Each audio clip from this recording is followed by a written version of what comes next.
después de comprobar, estimados oyentes, que está oyéndose y que se está viendo la presentación que estoy poniendo delante de ustedes, pues es un buen tiempo para comenzar, agradeciendo siempre que ustedes estén al pendiente de este pequeño estudio llamado Una lectura bíblica con una breve explicación, la explicación clara y sencilla.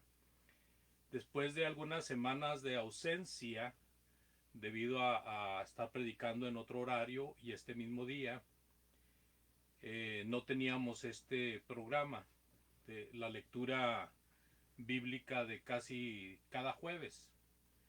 Pero hoy retomamos esta lectura y precisamente empezando con el capítulo 24 de Mateo, porque el capítulo 23 lo concluimos.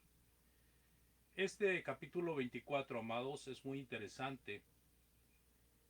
Creo que es uno de las porciones bíblicas más mal entendidas por el mundo religioso.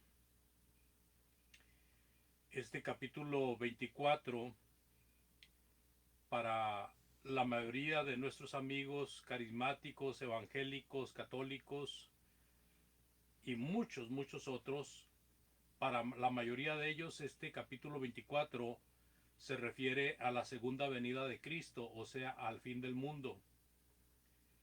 Nosotros vamos a estar viendo esto con detenimiento para saber por qué el Señor nos está refiriendo a la segunda venida, o sea, el fin del mundo. Ha habido personas, ¿verdad?, predicadores reconocidos que han asegurado y han afirmado, y usted puede ver cantidad de predicadores a través de las grabaciones que existen en YouTube y otros canales, y se puede dar cuenta que cada vez que hacen referencia de Mateo 24 lo aplican al fin del mundo y se saltan todo lo que el contexto del capítulo 24 dice y enseña acerca de cuándo iba a ser esto. Hay un señor, por otro lado, un señor llamado Max King. Él dice ser miembro de la Iglesia de Cristo, y este hombre ha revolucionado a la Iglesia de Cristo con una mentira.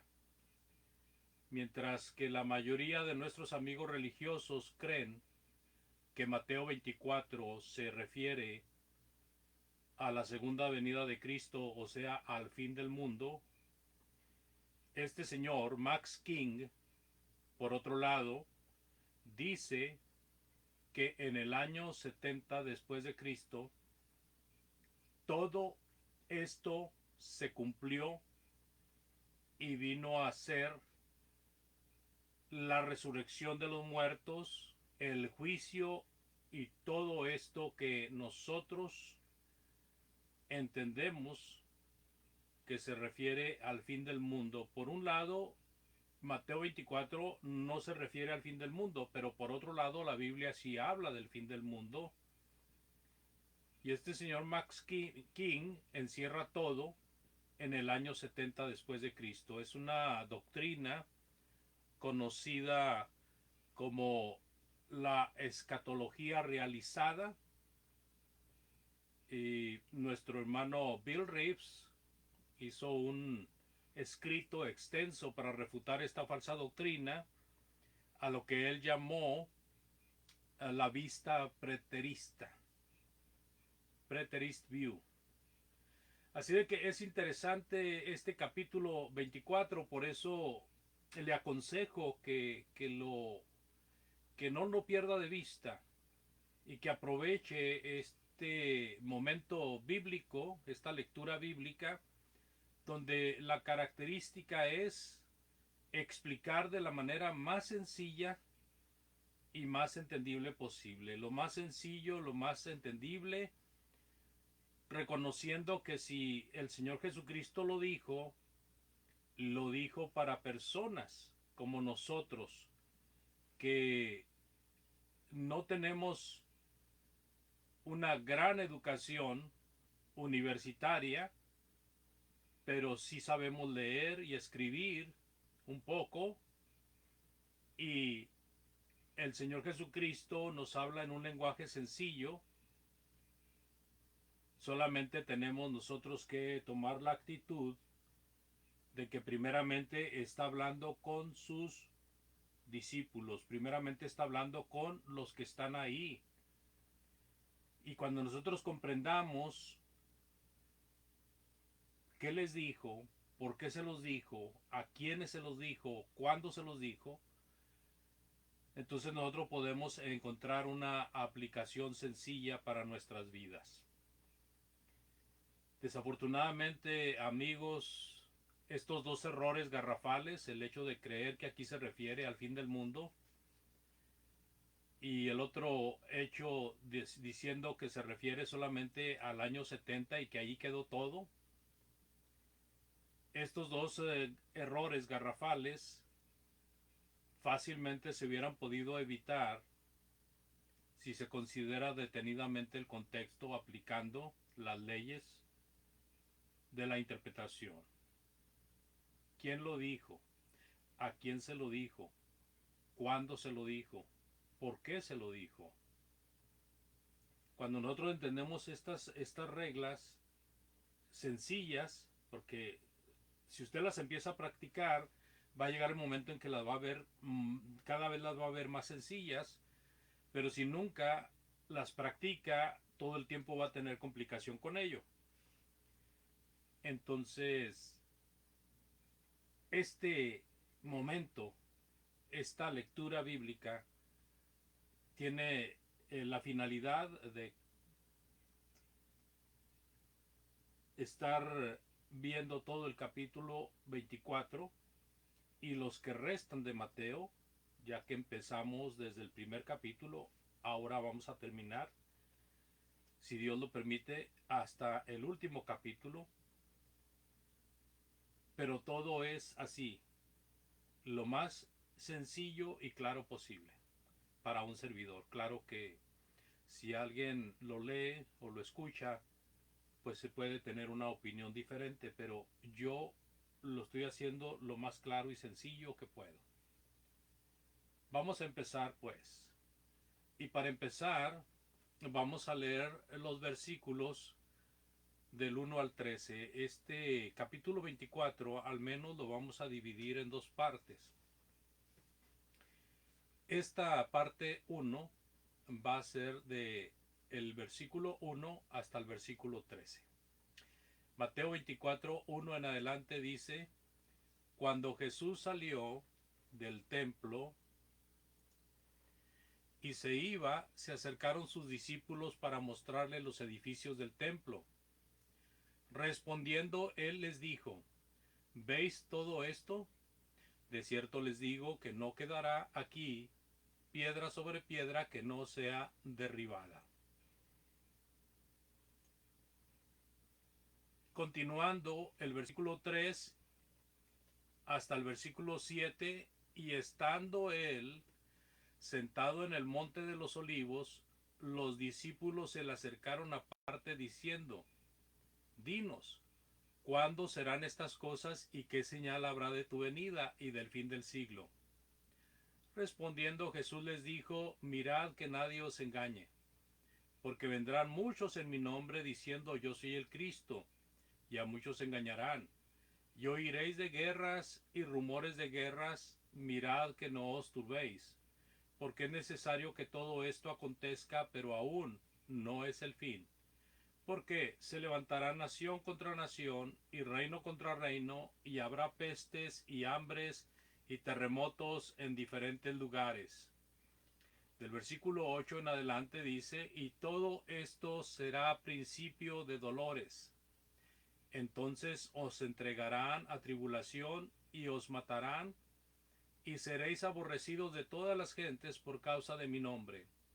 Muchos tropezarán entonces y se entregarán unos a otros, y unos a otros se aborrecerán, y muchos falsos profetas se levantarán y engañarán a muchos.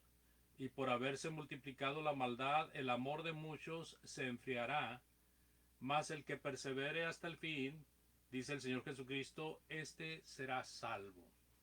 Toda esta conversación, amados, todo este intercambio de palabras que el Señor Jesucristo está compartiendo a sus discípulos, es precisamente a ellos a quien le está compartiendo esta palabra. Así de que el beneficio principal de esta enseñanza era para ellos. Vamos al paso a paso y aquí vamos a comprender un poquito mejor eso. Mire, el paso al paso nos enseña en el versículo 1, cuando Jesús sale del templo y se iba, se acercaron sus discípulos para mostrarle los edificios del templo. Recordemos que el Señor Jesucristo, todo el capítulo 23 nos enseñó acerca de que Jesucristo está entrando y saliendo de Jerusalén. Y cada vez que viene, Él viene al templo. Y entonces sale del templo y se iba. No sé a dónde iba el Señor, posiblemente a, a, a la ciudad vecina donde estaba su amigo Lázaro, María y Marta, la ciudad de Betania, que es donde él iba a dormir ahí a Betania y luego regresaba a Jerusalén y luego volvía a ir a Betania y así estaba entrando y saliendo. Yo no sé si él iba en ese momento a Betania, pero él se iba del templo.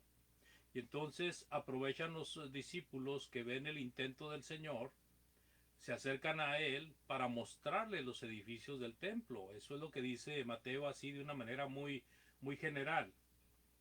Pero Marcos nos da un poquito más de detalle. Dice en Marcos 13:1, saliendo Jesús del templo, le dijo a uno de sus discípulos, Maestro, mira qué piedras y qué edificios. ¿Verdad? Ahí vemos a Marcos dándonos un poco más de detalles. Ahora Lucas también describe en palabras propias lo que él investigó acerca de este momento. Lucas 21:5. Y a unos que hablaban de que el templo estaba adornado de hermosas piedras y ofrendas votivas, les dijo, se fija, ahí Lucas está hablando de aquellos que le dijeron, mira qué piedras, ¿verdad? Qué adornos, qué edificios. Entonces ahora Lucas está apuntando al hecho de lo que Jesucristo les va a decir enseguida. Pero note, tanto Marcos 13 como Lucas 21 tienen esta particularidad de que están hablando de este evento, de este mismo evento de Mateo 24. Así que es muy, muy, muy oportuno comparar, ¿verdad? Estos evangelios sinópticos, compararlos para sacar una información más completa por las tres formas de ver este momento. Allá en Mateo 24:2 dice, y respondiendo él les dijo, fíjese lo que les dijo el Señor Jesucristo en cuanto a la referencia que los discípulos hacían del templo. ¿Veis todo esto? De cierto os digo que no quedará aquí piedra sobre piedra que no sea derribada. Entonces ya aquí el Señor Jesucristo está pronosticando el hecho de que el templo va a ser destruido. Marcos 3:2, que es lo que es como el paralelo de este, respondiendo le dijo, ¿ves estos grandes edificios? No quedará piedra sobre piedra que no sea derribada. En Lucas 21:6 dice, en cuanto a estas cosas que veis, días vendrán en que no quedará piedra sobre piedra que no sea destruida. Entonces, toda la atención, amados, todo lo que el Señor Jesucristo está hablando es dirigido directamente a sus discípulos. Ellos iban a tener este evento, ellos iban a ver este evento, ellos iban a estar en este evento, iban a estar ahí en el tiempo de este evento. ¿Sí? ¿Se fija? Entonces ahí es importante considerar estas cosas porque si nosotros nos despegamos del contexto, entonces vamos a empezar a dar aplicaciones a cada palabra o a los versículos separados de su contexto de una forma adulterada, de una forma incorrecta. En Mateo 24:3 dice, y estando él sentado en el monte de los olivos, ahora me doy una idea de que cuando él se iba, pienso que él iba al monte de los olivos. Él iba al monte de los olivos, dice, y estando él sentado en el monte de los olivos, los discípulos se le acercaron. Este monte de los olivos era un monte muy popular en el área de Jerusalén, cerca de Jerusalén. Los discípulos se le acercaron aparte diciendo, dinos, ¿cuándo serán estas cosas y qué señal habrá de tu venida y del fin del siglo? Ellos, amados oyentes, ellos interpretaron la predicción, fíjese bien, la predicción, lo que el Señor Jesucristo predijo en las palabras anteriores, ellos interpretaron de Jesús como una venida en juicio de él contra el templo y como el fin del judaísmo. Ellos interpretaron esto, ellos entendieron esto, ya que el templo, que es el centro de la profecía de Jesucristo, ya que el templo es el centro de la profecía, porque el templo es el símbolo del judaísmo, ¿sí? Este templo que es lugar de oración y sacrificios a Dios, Jesucristo dijo, será destruido. El fin de del siglo, en este contexto, el fin del siglo, en este contexto, dicen los discípulos, dinos cuándo serán estas cosas y qué señal habrá de tu venida y del fin del siglo. El fin del siglo, en este contexto, no es el fin del mundo. Ellos habían sido instruidos acerca del fin de los poderes de hombres como los fariseos, los saduceos y las demás autoridades, entre ellos los herodianos. Mateo capítulo 24, versículo 4.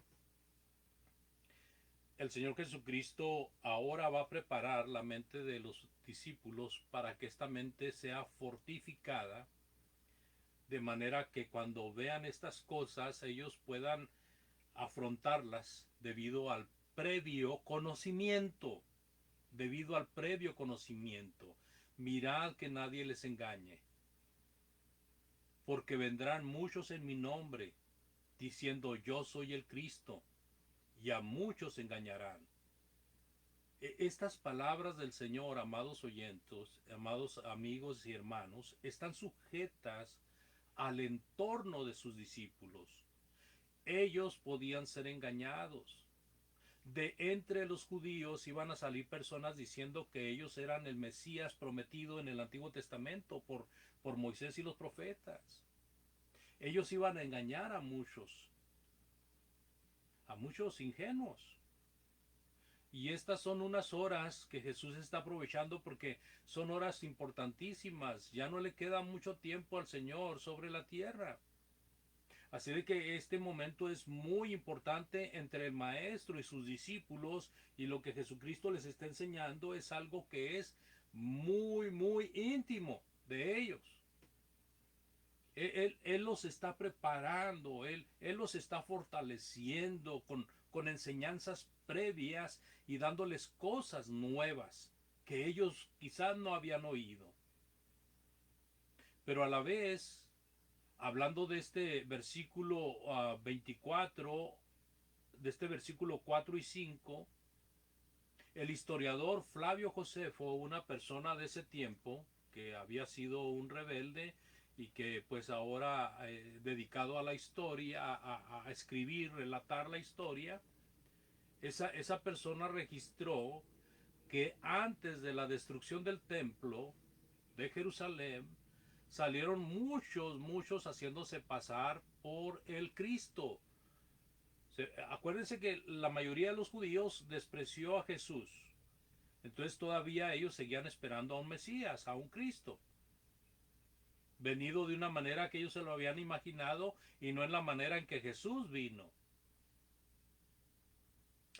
Los discípulos tenían que estar bien fortalecidos en esto, porque también iba a haber otros eventos muy importantes antes de que el edificio llamado el templo de Dios, construido por Herodes, ese templo que para construirlo se llevó 46 años.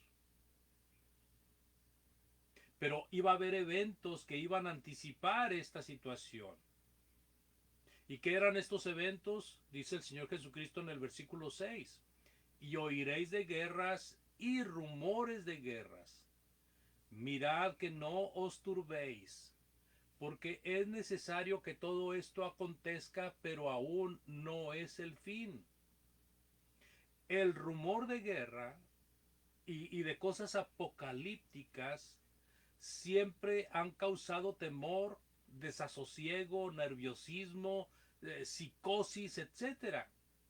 Pero al ser prevenidos y llegar el momento, ellos estarían más tranquilos. Todo esto pasaría, pero solo son señales, no es el fin. Así de que estas señales iban a ayudar a los creyentes en Cristo Jesús para tomar medidas y hacer y llevar a cabo las recomendaciones que el Señor les dio. Porque en la segunda parte vamos a ver cómo el Señor recomendó muchas cosas acerca de este día que iba a venir para que el templo fuera destruido. Pero no te iban a venir señales viéndose de tal manera que iban a poner en sobreaviso al discipulado de Cristo. Todo esto iba a pasar. Guerras, rumores de guerras.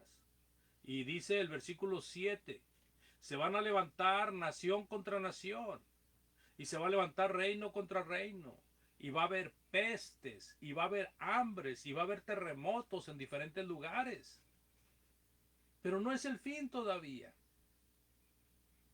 Así de que los rumores de guerra serían porque había conflictos en varias partes. También el historiador Flavio Josefo habla acerca de diversas guerras que había en tiempo de la destrucción del templo. Esto trae enfermedades, cuando hay guerra, hay mortandad, y esto trae enfermedades, trae pestes, por causa de los cuerpos putrefactos.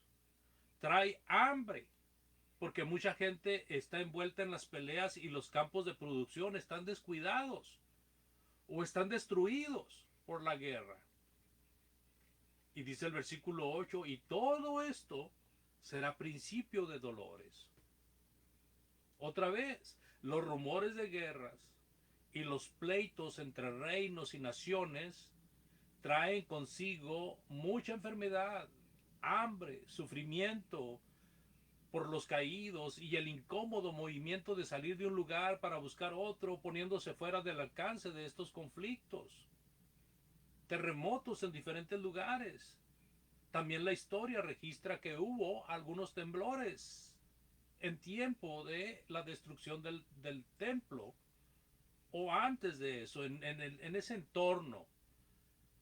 Y sin duda todo esto acentuaría la angustia y los padecimientos de los judíos. Claro que sí, esto ya de por sí era algo triste, algo angustioso, pero todavía faltaba lo fuerte.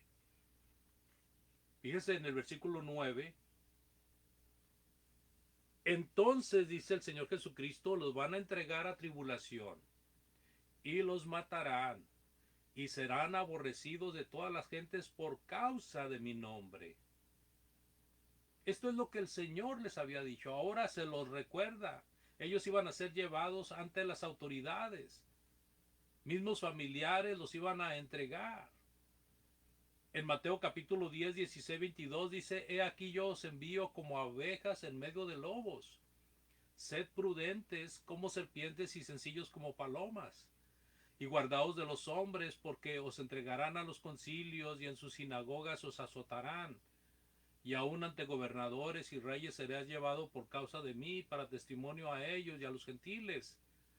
Mas cuando os entreguen, no os preocupéis por cómo ¿O qué hablaréis? Porque en aquella hora os será dado lo que habéis de hablar. Porque no sois vosotros los que habláis, sino el Espíritu de vuestro Padre que habla en vosotros. Así que el Señor había prevenido esto con anticipación, pero ahora que está a punto de ser entregado, de ser crucificado, vuelve a afirmar estas cosas para que las tengan más frescas los discípulos. También leemos, amados, en el versículo 10 de Mateo 24, muchos tropezarán y entonces se entregarán unos a otros y unos a otros se aborrecerán. Entendemos nosotros, amados, que siempre que hay persecución, hay personas que hablan mal de los que están siendo perseguidos. Hay personas que pagan hasta dinero para que se hable mal de los que están siendo perseguidos. Todo con el fin de justificar la persecución. El Señor Jesucristo había desde el principio, desde la predicación, y fue en ese mismo monte donde el Señor Jesucristo les dijo: bienaventurados los que padecen persecución por causa de la justicia, porque de ellos es el reino de los cielos. Bienaventurados sois cuando por mi causa os vituperen y os persigan y digan toda clase de mal contra vosotros mintiendo. Gozaos y alegraos, porque vuestro galardón es grande en los cielos, porque así persiguieron a los profetas que fueron antes de vosotros. Así de que, amigos, hermanos, padres y demás personas cercanas llegarían a ser delatores de los seguidores de Cristo en ese tiempo, de los apóstoles, en ese tiempo de los discípulos de Cristo. Aún discípulos de Cristo estarían involucrados en traicionar a los discípulos. Dice en Mateo 24, versículo 21 y 22, el hermano entregará a la muerte al hermano y el padre al hijo, y los hijos se levantarán contra los padres y los harán morir. ¿Sí? Y seréis aborrecidos de todos por causa de mi nombre, mas el que persevere hasta el fin, este será salvo. Así de que guerras, rumores de guerras, nación contra nación, reino contra reino, hambre, peste. Ahora auméntele esto de que los cristianos iban a estar padeciendo muchas veces porque iban a estar siendo delatados por sus propios familiares. Iban a estar siendo perseguidos por las autoridades judías y delatados por sus propios familiares. Versículo 11. Y muchos falsos profetas se levantarán y engañarán a muchos, ¿verdad? Cuando hay este tipo de eventos, amados, donde la confianza se debilita, el físico se duele, se debilita, hay desolación, hay incertidumbre, es un momento muy oportuno para que los falsos profetas hagan su agosto, para que los falsos profetas levanten cosecha de aquellos que están debilitados eh, por estas atrocidades o estas calamidades que están llegando o que se están escuchando que vienen. Dice un dicho allá en mi tierra: a río revuelto, ganancia de pescadores. Este dicho quiere decir que cuando hay tanto ruido, alguien va a tratar de sacar ganancia de eso, ¿verdad? En Mateo 24:12, y por haberse multiplicado la maldad, o sea, la maldad multiplicada, quiere decir que si está peleándose, si va a haber guerra, si se está peleando nación contra nación, reino contra reino, y los familiares están delatando a los cristianos, y los mismos hermanos están traicionando unos a otros, por haberse multiplicado la maldad, el amor de muchos se enfriará. Pero la maldad también tiene que ver con la persecución, tiene que ver con la maldad de los judíos que estaban despreciando los designios de Dios y estaban oponiéndose a la voluntad de Dios. Por haberse multiplicado la maldad, el amor de muchos se enfriará. Y también iba a ser un momento que se iba a prestar para olvidar lo bueno, lo agradable, el respeto, el cariño, la compasión. El amor fraternal sería débil. El amor de Dios y a Dios sería escaso en muchos, aún de los discípulos que anduvieron con Cristo. Así de que, amados, dice el Señor en el versículo 13, mas el que persevere hasta el fin, este será salvo. El llamado de Cristo a sus discípulos es a resistir. Y así lo demostraron aquellos que fueron escogidos por Cristo, con la excepción de Judas Iscariote. Resistir hasta el fin. Así que estos versículos que hemos visto en esta ocasión, amados, note por favor que es una plática entre Jesucristo y sus discípulos. Aquellos creyentes que lo seguían, especialmente los 12, eran personas que estaban al pendiente de Jesucristo. En este caso serían 11 nada más.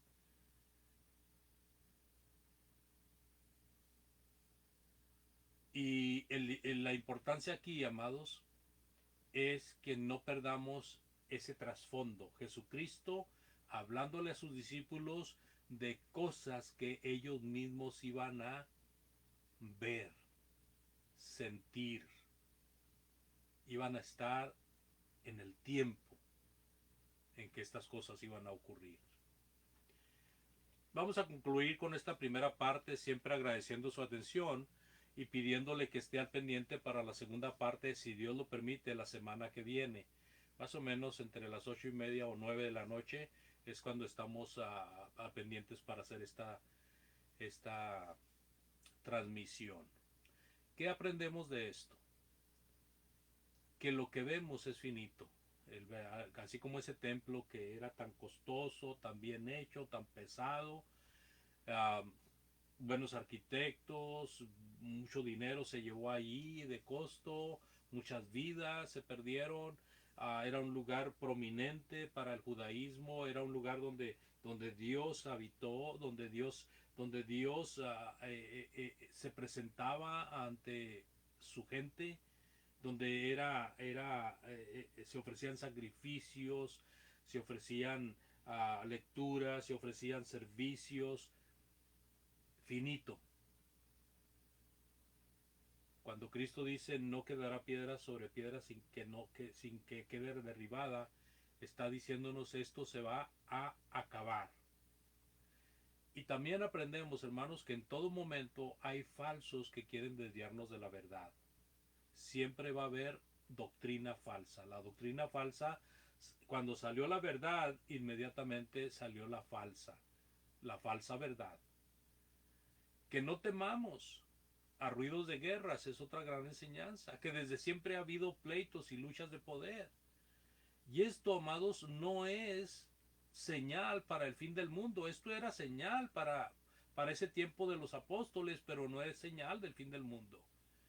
En el fin del mundo se nos ha dicho que cuando digan paz y seguridad, el Señor lo ha dicho por medio de sus siervos, cuando digan paz y seguridad, entonces vendrá el fin. Así de que no temamos a los ruidos de guerras, porque siempre ha habido pleitos, ha habido luchas por el poder, ha habido hambres, ha habido pestes. No es lo más cruel de este mundo. Y luego vienen las traiciones, los desprecios de la gente cercana, que también lo aprendemos en este contexto. Y que así como se profetizó el fin del poder judío, en este caso el fin del templo, la destrucción del templo, así se habla del fin del mundo en la palabra de Dios. Y lo que podemos aplicar aquí es que si fue uno cierto, y eso lo vamos a seguir viendo en la segunda parte, el otro lo será sin duda, y este está pronosticado para cuando el Señor Jesucristo venga por segunda vez. Que cada día debemos de estar cerca del Señor para que podamos resistir hasta el fin apegados a Él. La mucha preocupación de lo que pasa no es tan importante como lo es el hecho de ver cómo estamos con Dios. Amado hermano, hermana, usted está apartado de Dios, es un buen momento para regresar a Dios. Estimado amigo, amiga, si usted cree que Cristo es el Hijo de Dios y le preocupa su estado con Dios, usted necesita venir arrepentido, arrepentida, para bautizarse confesando que Cristo es el Hijo de Dios. Vamos a orar, por favor.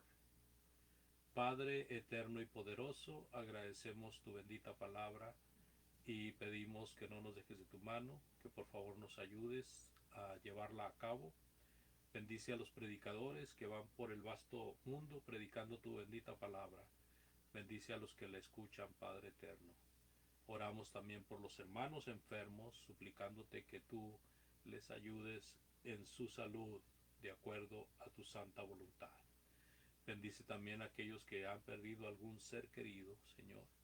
Dales fuerza y consuelo, Padre eterno, de acuerdo a tu santa voluntad. Asimismo, Padre, rogamos que nos permitas seguir estudiando tu palabra y que nos des el entendimiento y la lucidez necesaria para saber y poder decidir lo mejor en cuanto a lo que tu palabra enseña. Ayúdanos, Señor, de acuerdo a tu misericordia y voluntad, pedimos y te damos gracias en el bendito nombre de Jesucristo nuestro Salvador. Amén.